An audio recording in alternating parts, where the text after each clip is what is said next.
Hello and welcome to Nikolay's by Statistics lessons, and today we are going to talk about how to calculate a z-score, and we are going to solve simple problem. So here's a problem. In a biostatistics study, researchers are investigating the average level of certain protein in the blood of individuals with specific health condition. The protein levels in this population are normally distributed. From previous studies, it is known that the mean protein level in this population is 150 units with a standard deviation of 20 units. A patient named Alex participates in the study, and his blood test shows a protein level of 175 units. Calculate Alex's z-score for his protein level and interpret the result. What is a z-score? Imagine that we have some point here, and we want to assign value to this point. And this value have to be in relative to the mean of the population.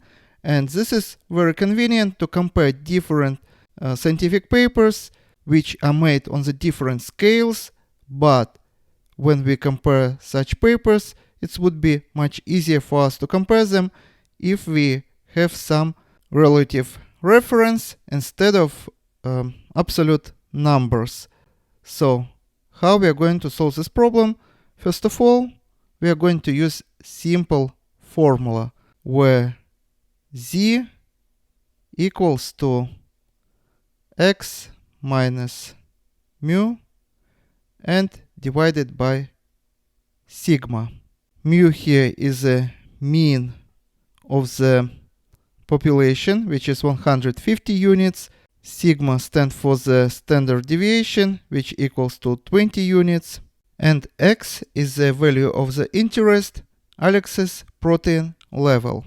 Now let's put all the numbers. So z-score is going to equal to 175 minus mean of the population, 150, and divided by standard deviation, which is 20.